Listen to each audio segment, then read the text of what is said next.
In comes the kid and he sits at his table, where he enjoys that fine Italian smell, which drives someone mad as he sits in his cell. Everything's fine till the kid's tummy rumbles. He's gonna burp, you can hear someone shriek.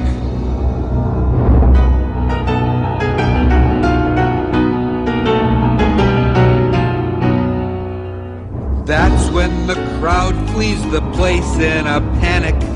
One belch destroys the whole diner so chic.